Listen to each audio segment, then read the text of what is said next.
Zest is in,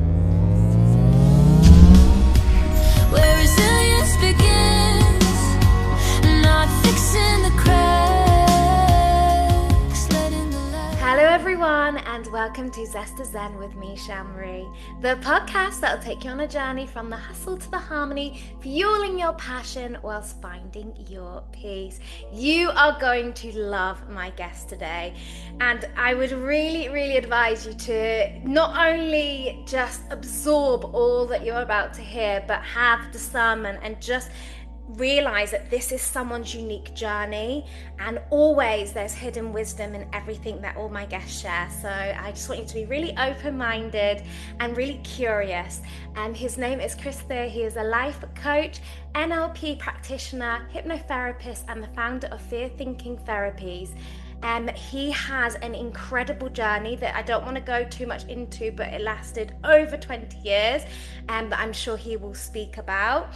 And he has transformed personal adversity into a mission to help others break free from limiting beliefs, build resilience, and become the best version of themselves today through his hashtag BVOMT framework, which I'm sure we'll talk about also.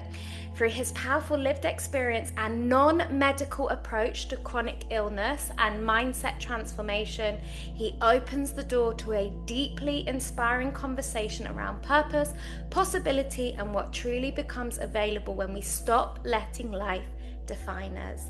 If you feel called, I invite you to share a little love by helping amplify my guest's voice, such as Chris's today, by subscribing for future episodes. It costs you absolutely nothing, just a click of the button, but allows this episode to reach many more hearts and minds. So thank you if you've done so already, and may this episode bring you the courage, hope, and a renewed belief in your own inner strength.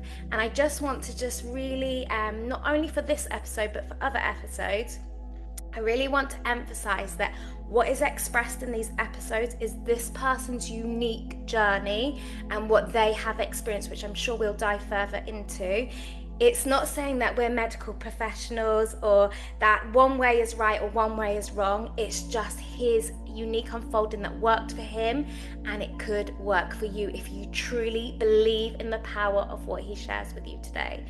Thank you, and welcome, Chris. Wow, what a fantastic introduction there. Thank you. You're so welcome. So first of all, because I think I left it a little bit cryptic and, I think it's really important, whatever you feel like you want to share, because I know you have an incredible journey that has really been the foundation of what you basically are supporting others with today. So anything you feel like the viewers would really benefit from hearing, I would love you to take the mic and express.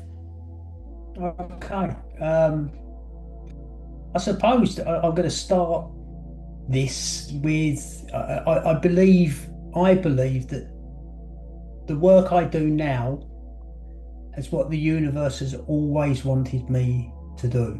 Okay, even from my birth, and I was born in 1959, and I have an older brother who is 10 years older than me. My mother had several miscarriages, and she was quite ill, and she desperately wanted another child, but she was ill, and when she fell pregnant with me, back then in 1959, medical science, if you like, medical professionals really advised my mother to terminate the birth, because in their opinion, only one of us would survive.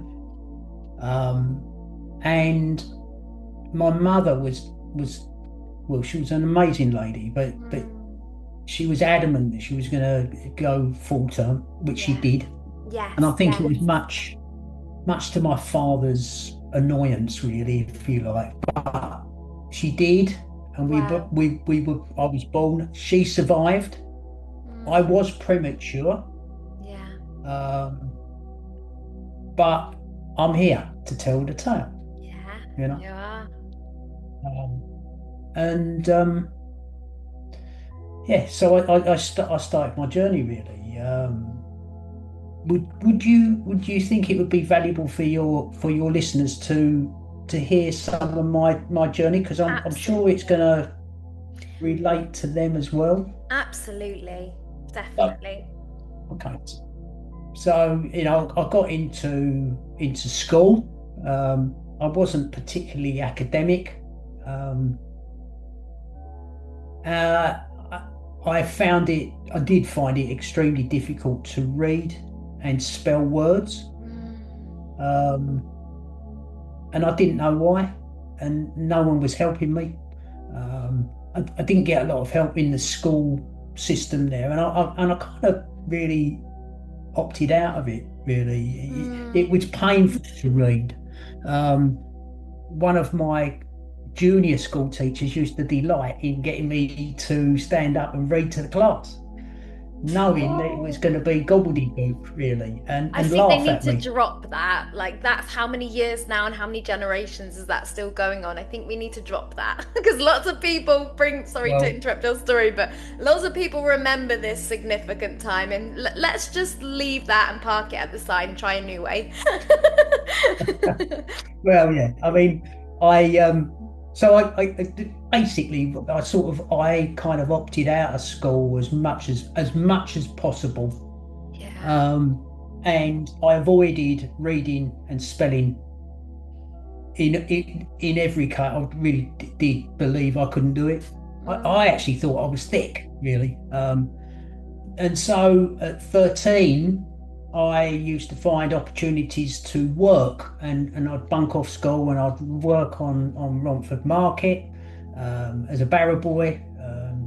And I graduated up onto like the fruit and veg stall and all of that, which I was in my element there because I was dealing with people and conversing with people. And I found that I had a, I could turn my hand to many things to make money. Amazing.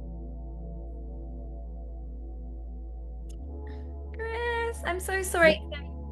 You said I would turn my hands to many things to make money. I'm so sorry. I don't know what just happened. Please That's continue. okay. Don't worry. Don't worry. Don't I don't worry. know what's going on, but we're going to make this happen. Nothing stops us from sharing your incredible Yes. journey. Come on, universe. Right. Yeah. So I could turn my hand to many things to make money, really. And I left school. I left school without any formal qualifications at all. Um, but I did manage to get myself an electrical engineering apprenticeship, which I did, and I qualified. Um, and I then when I had a real passion about snooker, and I used to like playing snooker a lot. In fact, I did want to be a professional snooker player back in the day. I was reasonably good, but not good enough. Yeah. Um, I think your mind would tell you something different now, but yeah, carry on. yes, As yes, you it know about the probably power of would. the mind and the voice and the words. But anyway, continue. Yes, absolutely. No, it absolutely would. But that's history, and I can't Yeah, change it. yeah. But I did end up working for Barry Hearn, who was Steve Davis's manager, in a company that he'd bought, and it was a fruit machine company, like Wow. gaming machines and pool tables, videos, all that sort of stuff. And because I was an electrical engineer, I was quite a good service engineer for him, and I had many years of working for him that were happy. Mm. Um, I enjoyed it. I was in and out of pubs. I was in and out of clubs. It was kind of the environments that I liked. Um, and I was also operating a few machines on the side, and I was making a few quid and Amazing. all of that. Um, and then he sold the company to a company that was called Bell Fruits then, and they didn't want me because I'd got up as like service manager by then. Um, And I thought, well, okay, I've got my own machines out there, and I started my own business supplying to pubs and clubs this kind of equipment. Wow. And then one of the clubs that I was supplying equipment to, one of the partners wanted to sell their shares, so I thought I'll buy that. So I bought a half interest in a club, and it was a snooker club and squash club. Wow. Um, and I found that because I was making money, I could pay people or employ people to do the stuff I didn't think I could do, you know. So you Um, already had that mindset. I love it. oh yeah. And then And a that pub is come. smart and wise. Let's think Well, about the whole academic thing. Yeah. Anyway, yeah, continue. yeah. But I I then a pub became available, and I bought this pub. So I had a pub and a club, and then another Wow. club became available, and I and I sort of grew, and I bought and sold things, and I Did was you play growing and growing. Monopoly a lot as a child, by the way? Just this is like Yes, tycoon yes, going funny on. enough, yes, I love yeah, it. yeah, and I was growing, and I'll be honest with you, I adopted the attitude that I was Superman, you know, and I could push myself beyond normal limits, if you like, Wow. and I would be all right because illness was something that happened to someone else, you Mm. know. And I suppose at my height, well, at my height, I had four pubs and two clubs on the go. I had a Wow. fantastic lifestyle. I had the house, I had the car, I had the several holidays a year in the Beautiful. Caribbean, and I also had a lovely family. I'm the father of four children, Wow. um, and I thought life was really good Mm. until it was 2002. And it was the World Cup when it was in Asia, when the matches were really early in the morning. And of course, it's a bumper time for me. I'm going to make loads of money because I'm showing all the matches on the big screens in my Yeah. places and stuff. And I was running around like the proverbial Superman, if you will. And I got back to my club, the original club that I bought, that I now owned outright as well, because I bought the other partner out, and I owned that outright, the freehold and everything, you know. Wow. Um, and I I I I felt really ill, to be honest. Mm. All of a sudden, I felt really ill, and it had come on. I'd been going to my doctor for several years, and I think this is a message I want to give to your Yeah. audience, really. I'd been going to my GP, and my GP said that these symptoms that I had were all signs of stress, you know? And Mm. I thought, well, I mean, I didn't feel stressed. I mean, I was, Mm. obviously, but I didn't feel stressed. But I just took it as read until obviously 2002, Mm. and I collapsed, and I got carted off in an ambulance. Wow. Um, and they run tests on me, and they said, look, it's obvious there's something wrong, which you need to go to see your GP about. Mm. You will present, you haven't eaten for 2 days, have you? Because I was done with bloods and stuff like that. And I thought about it, and I thought, well, no, I hadn't. And I was using alcohol and things like Yeah. that. Yeah. Kind of, I was abusing those sort of things. Yeah. And I thought, oh, I'm going to go and see me GP. I'm going to get the same message, aren't I? But I Mm. had moved. I'd recently moved, and it was a new GP surgery. And I thought I'd never been there, and I thought, well, I'll Mm. go and see. And I met this GP, my God, and I still remember her name, right? She was a really old lady, and her name was Dr. Walden, right? And Mm. I think she just was this beautiful, beautiful person Mm. who sat there and listened to me. And she was like taking it, and she was doing tests on me and everything like that. Wow. And I was actually in her surgery for about 40 minutes. It's Wow. unheard of, isn't it? Yeah. Yeah. Yeah. But she said to me, she said, look, she said, there's definitely something wrong with you, and it's neurological. Mm. Um, I have you got private health, which I didn't have. And she said, well, are you in a position to be able to pay to see a neurologist that I know is really good. Wow. And I said, well, yes, I am. And she set up the meeting or the appointment, and I went to see this. And unfortunately, he's passed on as well now. Dr. Bradbury was a consultant neurologist, and he again ran these tests on me and everything. And he said, there's definitely something neurological. It could be one of 5 things, 6 things it was. And I can't remember all of them, but one of them was blocked valves in the back of the brain. Another one was a tumour. Another one was multiple sclerosis. And the other one, there was another one that was actually syphilis. I could have syphilis. Goodness. Right? And I thought, oh. And he turned around to me and he went, you want to hope it's syphilis? What's that mean? What? Yeah, because he's like, well, Just imagine him holding out the straws. Which one are you going to pick? I'd prefer not to have any, thanks. Yeah. But he said, you want to hope it's syphilis? He said, and I said, why? And he said, because that's the one that's curable. Oof. Powerful words. Anyway, yeah. So I was thinking, I'm going to actually work out a really good story to sort of how I've got syphilis, but let's hope it's that. Anyway, I did the tests. I did the enhanced MRI scan. I did the lumbar puncture and stuff like that. It came out that it was multiple sclerosis. Wow. Which is one of the incurable conditions that he mentioned.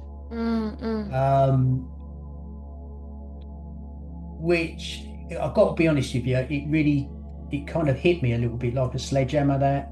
Yeah. And I heard what he said. One of the things he told me to do, he said, don't visit Dr. Google about this, and it was quite a bit in its infancy back then, but of course that was the very first thing that I did do. Yeah. And I just discovered all these absolute nightmare stories connected with multiple sclerosis. I even had someone come in the club one day when I was in there, and they came in and they went, I've heard you've got multiple sclerosis, Chris. I've heard you've got and I went, yeah, that's right. She went, oh, my dad had that. Yeah. I went, oh, how is he now? No, it killed him. Right, and I thought, yeah. God, I was getting all these negative messages, Yeah. And it sort of set me into this, to start with, place of anxiety, which led on to depression later on, Yeah. And on the journey, they put me on a disease-modifying drug, which was a beta 1A, I believe, and the trade name of it was Rebif. I was also given quite high doses of steroids from time to time, intravenously. Gosh. And these things were supposed to slow the condition down for me, but it wasn't. It was kind of speeding up, really. My first marriage fell into disrepute, and this is not sour grapes or anything like that, but it does happen an awful lot for people with these types of conditions, because it's difficult for the partner. In fact, often a lot of the people I work with, I am more interested in the partner to start with, to give them support. Wow. Because it's really difficult to understand. It's difficult to understand if you're not in it, Anyway, my first marriage, she started divorce proceedings, which I took really, really badly. Well, yeah. Yeah, I took it really badly, and I was descending into, like I said, depression. And in 2007, it was a beautiful May morning. I woke up in the room that I was living in at that time, And I thought it was a really nice day to end my life. And it was something I went out and had a serious but incomplete attempt at achieving. Thank goodness. Yeah. Well, yeah, yeah. No, We started our absolutely. Yes, conversation before. yes. Yeah, yeah, yeah. No, no. Listen, I agree with you. I Mm. really do. But Not it that, was not something. then. No, it isn't something I recommend at all. And I'm really passionate about creating environments for people now that they don't need to go down that road. Yes. There's nothing worth it. Nothing worth it. Mm. However, I had a good go at it. My chosen method of dispatch was to go under the front wheels of a heavy goods vehicle. Why, I do not know. But I But I think hesitated that because I, shows your mindset as well, because if you were really, sorry to interrupt you, but I believe that if you were really in the right frame of mind, not that any frame of mind when you're thinking those thoughts is right, you I think the person wouldn't want the other people involved to essentially have something that they've then got to deal with, but you're not in the right frame of mind to even think that way, you know? no, you're not. No, you're not. I mean, all I wanted to do was shut my head up, really. Yeah, yeah, You know, yeah. I was asked to write a chapter in a book called Rattled Awake some time ago, and I described what was happening in my head then. It was as if Mm, an orchestra was trying to tune their instruments all at the same time, and there was a rock band in there as well, because it was just mm, this cacophony of mess and noise going on in yeah, my head, you know. mm, And I just wanted it to shut up, really. I wanted it to yeah. stop. But I had a thought, and I just all of a sudden I thought, how's this going to affect the lorry driver? Wow. Yeah. And I hesitated, and I'm going to say I glanced off the side of the vehicle. I was Yeah. hit, but I was alive, and there was no broken bones. I did get taken to hospital, Wow. and I did get sectioned. Mm, Um, but I kind of talk about that time now. Is it was like my justice moment kind of thing. yeah. It was everything shut up. And I remember when I was laying on the grass verge by the side of the road, I Mm, could hear this bird, and it was mm, singing its heart out. And even now, even today, when I sit in my garden, sometimes I will hear a mm, song, and it will make me emotional. It will bring me almost to yeah. tears. It's one of the most beautiful sounds in the world, a bird singing. Mm, Um, anyway, got taken to hospital, got sectioned, got put on antidepressant drugs. mm, Um, but it really wasn't the journey I wanted to make. And I only did them for 2 weeks when I got released, wow. because I was looking for other answers. Mm, Yeah. And I discovered a lady who was a Reiki master and a spiritual healer, like a spiritual counselor she was. yeah. And I started seeing her, Mm, and this opened up this a new world. This world that the old me would have gone, that's all mumbo, that's all absolutely, faff. yeah. Of Yeah, yeah. course. But I was seeing the relevance of it. Mm, Um, and I think she helped me to. She definitely opened my mind yeah, yeah. to different possibilities. You know, Gorgeous. I, I was still struggling with MS. My mobility was getting worse and worse. But Mm, my mind and my openness to new things yes. was, like I It couldn't, was I like just wanted more and alive. more It and was more, like, Yeah, finally. yeah. And then Wow. in like my children, strangely enough, um, we got divorced. My children, one by one, came to live with me, Wow. um, which was a blessing. It was hard, Hmm. as a dad bringing up. I've got three girls and one boy. I have three My girls. boy, yeah, my boy's a breeze. He's the youngest. He's a breeze. You girls, mate, you're hard work. You are, yeah, yeah. In teenage years. But anyway, Uh, um, they, yeah, they're wonderful. They're wonderful adults now. I'm a yeah. grandfather now of four. Um, Wow. but they said to me, they said, Dad, it's time for you to get someone in your life. Mm. What? I'm thinking, I don't know how I've been out of the. Anyway, to cut a long story short, I met a lady called Joy. Joy, beautiful. Yeah, Joy. Yeah. And I'm And sure she's she brought still lots of takes joy my, into your life, yeah?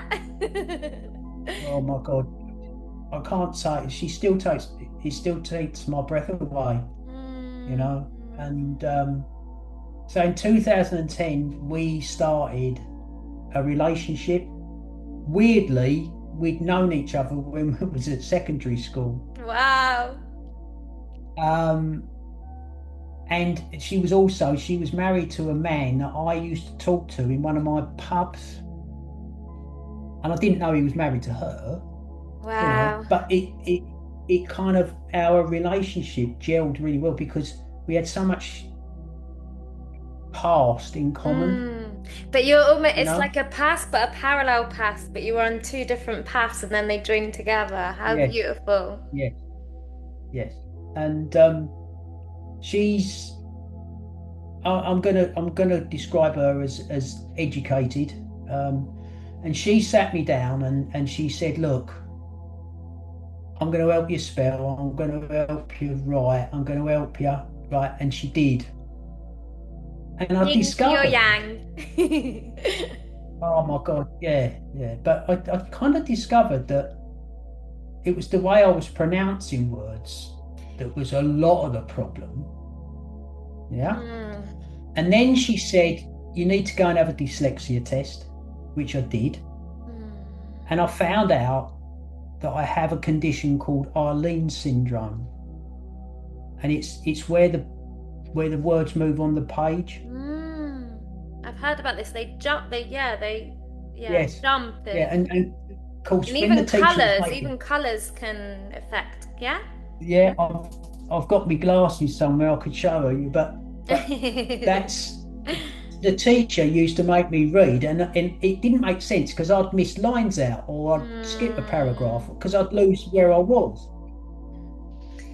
And Yes. got these glasses with blue tint, and my Mm-hmm. God, it's like putting a book under a microscope Wow. for me. And I just all of a sudden, I I, I just discovered the absolute beauty of reading. Yeah.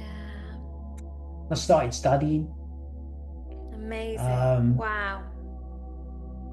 and I did a counselling course, I did an NLP course, I did a hypnotherapy course. Over several years, um, qualified in them, and I suddenly sort of found that I was able, because I've got the qualifications, I was able to do the very thing I believe I've always meant to do, Yeah. and that is enable and empower people, yeah, Beautiful. through their own innate power, if you like, you know.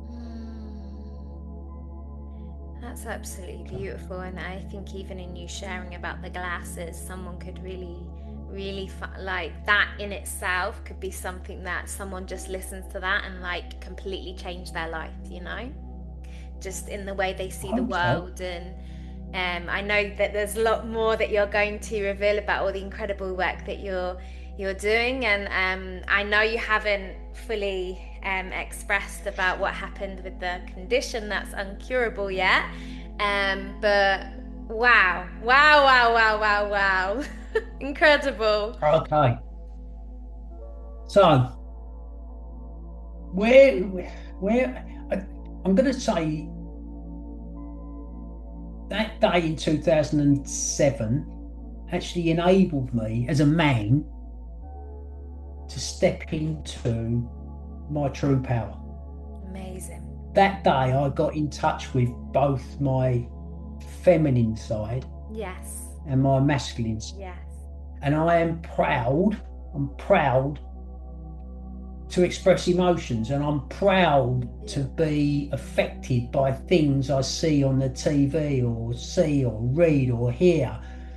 I'm proud of that now. Yeah. But I used to be a closed book to that sort of thing. That's weak, you know? But anyway, so Another powerful point you've just highlighted, just saying, carry on.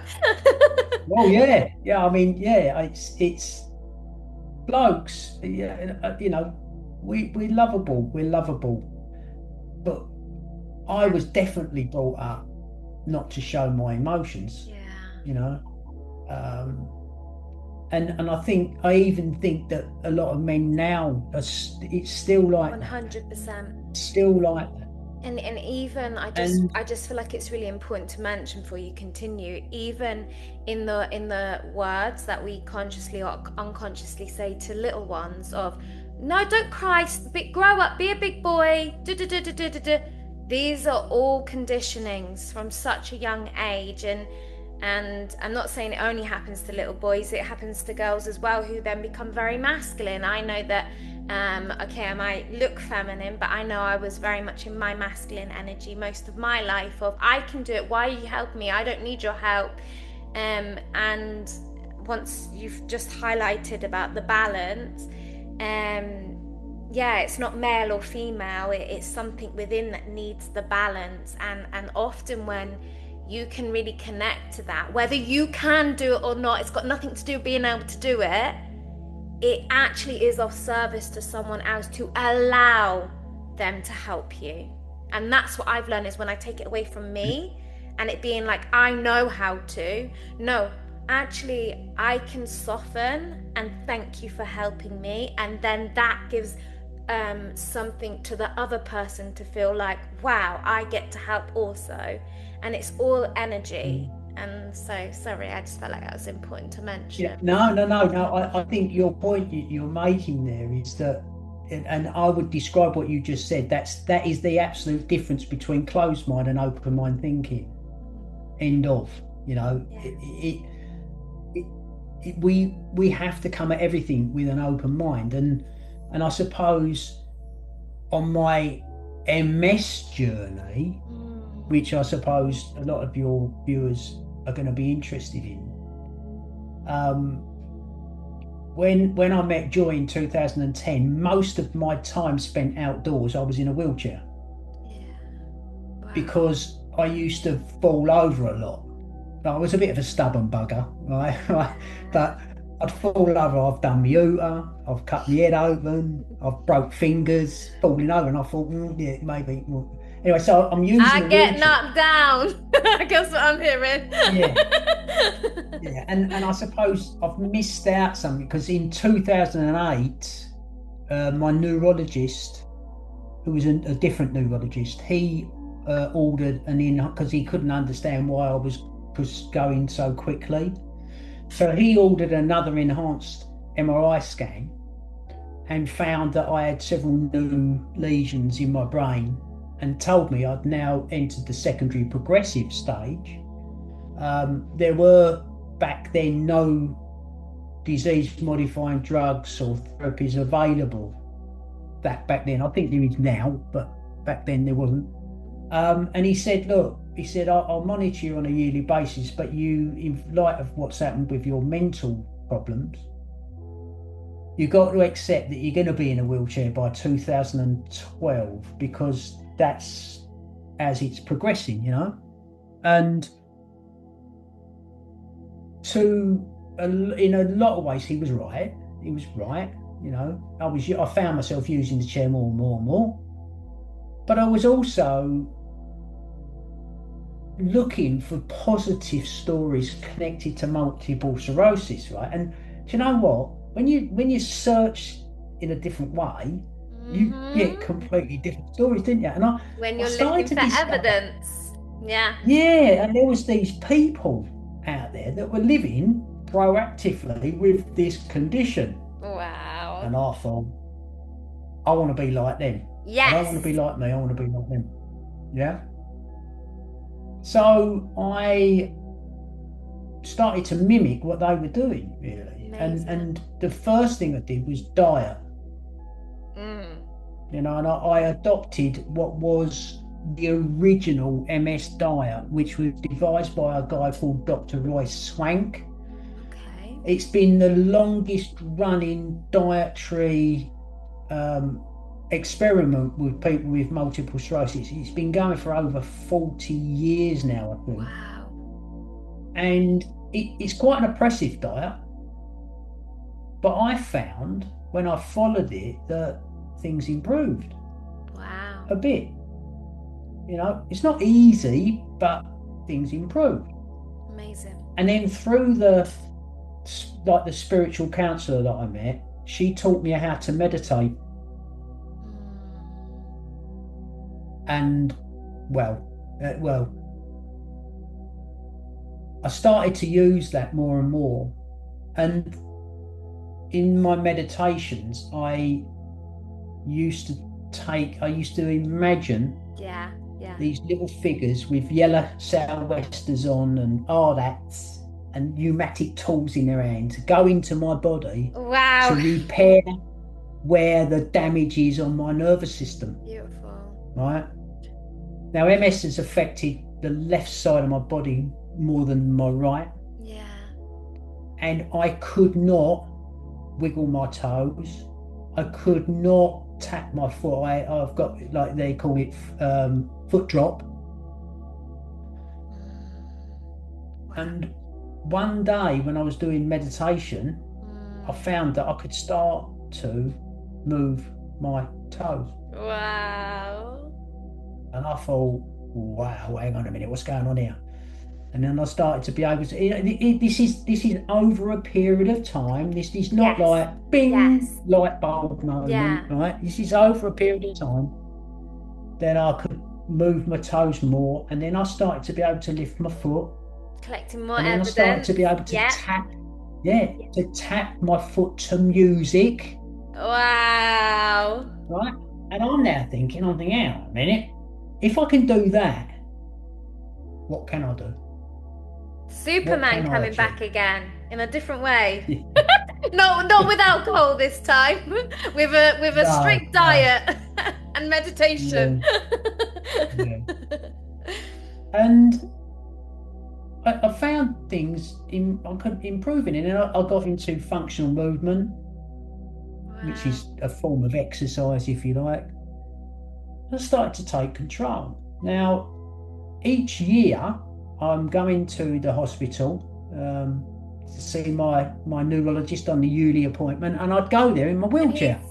Are these the right notes? Is this the same person? Well, yeah, but I'm going there in my wheelchair until we get to, and this is I want to highlight this. This is the period of time that I'm doing this, and it's taken, right? Yeah. We're now in 2017. Yes. And I think I really like that you've highlighted the years throughout, because again, I think it's super important, and I want you to continue, but I think sometimes people give a general of what's happened in their life, and without the integration and without the true understanding, people again run or rush to get, well, he said, if he can do it, I can do it. So I think it's super important what you're mentioning. Like, even I noticed when you started saying about meditation, I could feel that uncomfortability, and I had that when I first tried it. Do you think a little child gets on a bike and goes, yippee, No, they're terrified, they're uncomfortable, so much going on. So really thank you, Chris. Thank you so much for highlighting that. I think, the thing is, with these chronic illnesses, we spend years creating the environment and creating illness, if you like, Yeah. right? And We then, take sorry, just years. from what you said as well, people come in to confirm that because it's evidence being collected. Like when you said they come in, oh, I heard that you and my dad died, and more evidence keeps coming in to confirm Yeah. what is happening in your life. And you have to be so strong-minded.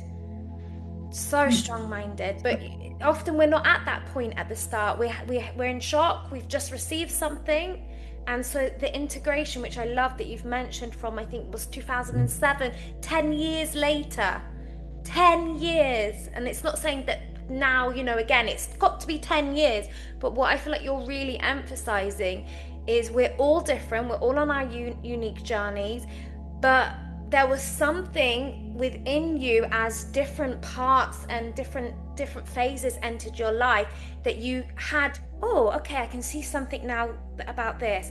Oh, okay. And you slowly started seeing the other side, because there's always two sides to every coin, isn't there? Absolutely, yeah. But people want quick fixes. And chronic illness, there are no quick fixes. It takes a long time to undo what's tangled, if you like, in your body. But 2017, I walked into that consultant neurologist surgery. Wow. And he looked at me and he went, "What drugs have I put you on? What drugs is it?" Give me a testimonial. No. I said, "Well, I'm not on any drugs, am I? You said there was nothing you could do for me." Oh my He looked me up and down and he went, "You look like you're getting better. What are you doing?" Right? Positivity, people. Yeah. And I told him what I was doing. Amazing. And he dismissed it. And he refused to see me after that. Wow. I see the MS nurses and they document my journey. But I mean, he's retired again now. But you planted the seed, Chris. Just saying, you planted a very big seed in that man's mind. Not for him, I don't think. I think so. I think there'll come a time in his life where he'll go, oh, now I see. It happens to everyone. I believe he did. I believe he did. But anyway, keep going. Yeah, I mean, I enjoy public speaking, and I speak to a lot of That's what I'm saying. He's gonna one day turn on his camera, or he's gonna be on YouTube, and he's gonna be like, Yeah. But it's just opening people's minds, isn't it? It's yeah. I mean, and I have truly developed. I think a lot of lifestyle choice behaviors are fueled by traumas or events that are unresolved in our life. Normally, as a hypnotherapist, normally the answer to whatever is in the childhood, and it's not about blaming parents or grandparents, or it's not about blame, but usually that event that's creating the lifestyle choices is back there. It's back there. It might not even be a horrible thing. Yeah. It's just your interpretation of the event, and it forms your view of reality. Absolutely. About yourself and about what's going on. And I really did take a deep dive into.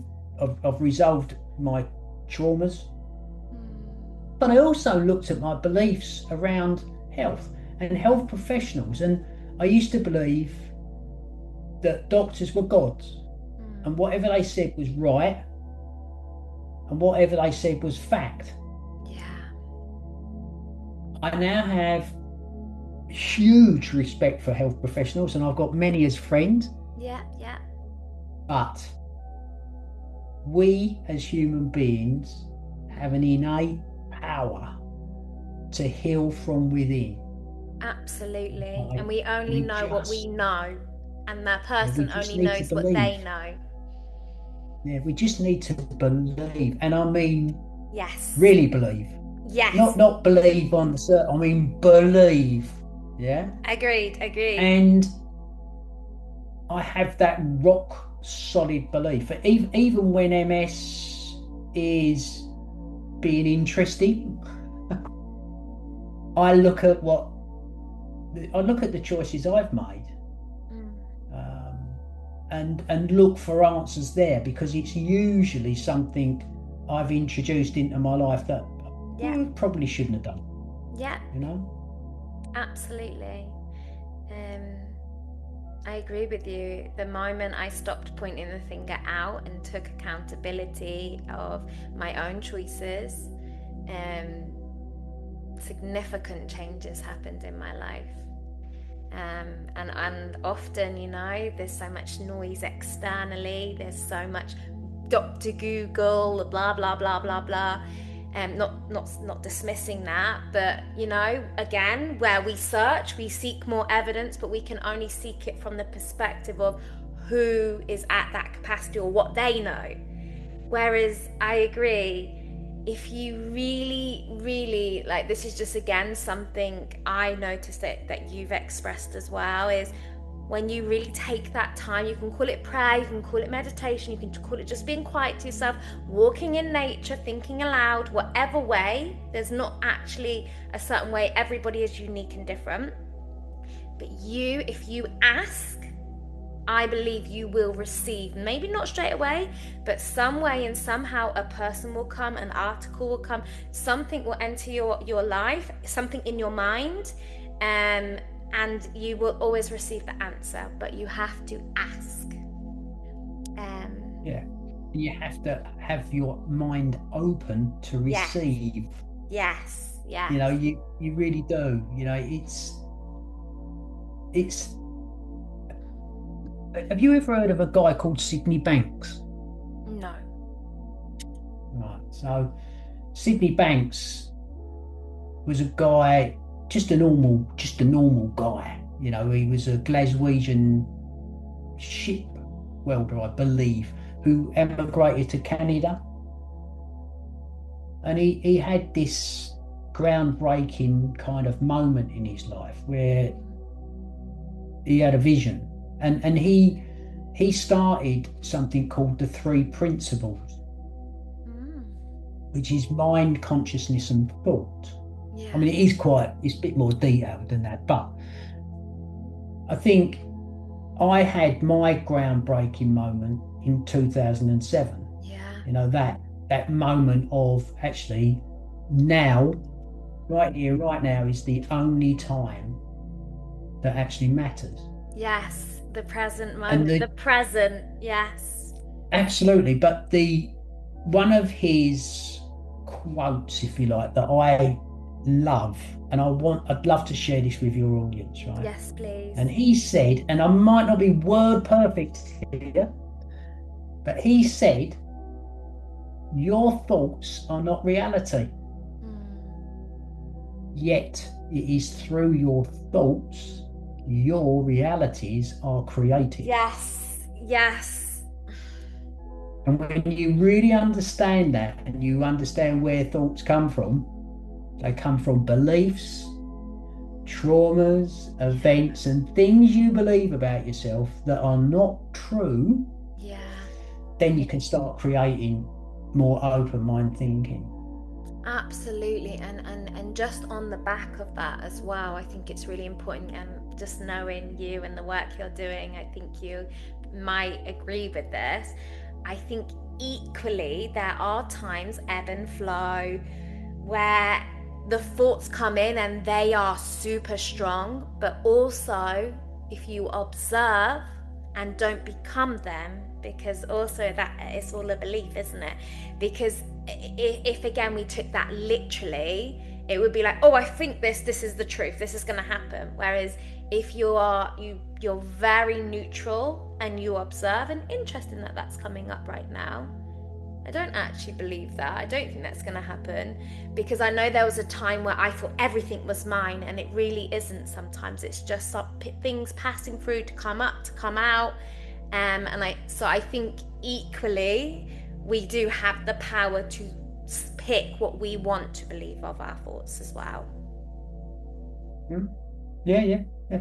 But that's kind of why I've created the hashtag BVOMT. Well, I was hoping we were going to get back to this, because I was like, I cannot remember the order, so please repeat that. I was like, I cannot remember the order of that hashtag, so thank you for bringing that back up. So it stands for, it's a, what do they call it? Is it an acronym? Is it acronym? I think. Yeah. It stands for best version of myself today. Okay. Amazing. Best version of myself today. Right? And you know, the best bit is beliefs. Yeah. It's what you believe about yourself. The V bit is your values, which is really a driving force, and you might want to have a look at that. O is for of, but I like to call it opportunity. Beautiful. Because whatever happens, there's a learning. Even when you've got chronic illness, there's a learning, and it's an opportunity for change. Yeah. And then was it M is motivation, which I don't particularly like. But I couldn't find a word that I could use for purpose, if you like. But it's purpose. And then the last bit, and this is the important bit, and it's time and trying. Okay. Everything takes time. Yeah. Right? Some it's short, sometimes it's long. But also, as you're on this transformational journey, you are likely to lose members of your tribe. Yeah. But don't worry, because you'll replace them with new ones. Absolutely. What always is lost or goes always returns, and again, have that belief, have that understanding that it will always be something better and for your highest good always. And you have that belief, and it might not be immediately, but it will happen like beautiful joy entering your life. So oh God, yeah. Yes. Beautiful. So I mean, wow, that's the story of it. Amazing, really? amazing. Ay. Incredible. And what I really loved is how you shared all different parts and people and opportunities, all different ways that experiences molded your journey to make it what it is today. It wasn't, I only did this, I only did that. It was an unfolding and a journey. And I think for, viewers particularly listening right now that are experiencing, and I know it's going to sound very simply said, and it's not at all, because I can completely understand that there's so many layers to particularly health matters in our lives. But equally, if there is something that you are doing, this is what I feel like is one of your most powerful messages, but please, correct me if I'm not saying it in the best way, or you want to add to it. But what I hear from your story is there is a way, and if you are receiving the same results, be curious to find a new way. It's not saying it's right or wrong, but be curious. Why not try theta healing? Why not try hypnotherapy? And that's why you're here, because you have all these multiple modalities. It's not saying tick done. Nothing's ever, I don't believe anything is ever tick done. It's a destination. It's not a destination, it's a journey. But if there is, and this applies to everything, not just chronic illness, relationships, if it's the same energy, same whatever, same lessons, but in a different look of a person, maybe that's trying to tell you something, that you need to find a new way or a new person or a new opportunity. So really, thank you so much, Chris, and feel free to express anything else that you feel like the viewers would really benefit from hearing. I just want to say thank you, really. Thank you for giving me this opportunity. Thank you for saying yes. And I actually, again, I just feel like sometimes there's a reason why we express what we express, but I feel like there's also a kind of a lesson and a reason behind all that happens as well. And I just feel like I want to really express how kind and patient and compassionate Chris is, because we really tried to have this conversation much earlier. I know you don't know all the timings, you don't know the behind the scenes, and we faced many at the start potential technical issues, but when something needs to be said and heard, don't give up. When you believe that you are not defined by whatever it is someone might be saying you are, don't give up. And I think that's why I really wanted to mention it, because we have created this really powerful, incredible episode here today because we didn't give up. And we didn't fall into the illusion of, oh, maybe this is what's happened or this is what's happened, and let the monkey mind create scenarios that actually it was just a technical issue. But did we still proceed? Did we still commit? And did we still make it happen? Yes. And so really apply that principle to your life, whatever it is. Don't listen because that happened to that person or whatever. Really believe. If you believe that it can happen to you and you can change the course of your life. I couldn't have put it better myself, and I would say that because of the technical pickup,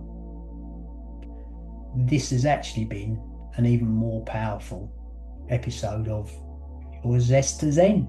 Yeah, absolutely. What a blessing it has been to connect with you, and thank you so much for taking the time to share your incredible journey, which I know is still unfolding so much more, and may you continue to just be placed in those platforms and spaces and really use the power of your voice and your incredible skills that you have now, tapped into in order to really bring out the best version of everybody today. So if you feel it, reach out to this incredible man. #BVOMT. Best version of myself, yourself today, not tomorrow, right now. Make it happen. Really, thank you so much, Chris. Thank you. You're very welcome. That's the magic that Zest is in.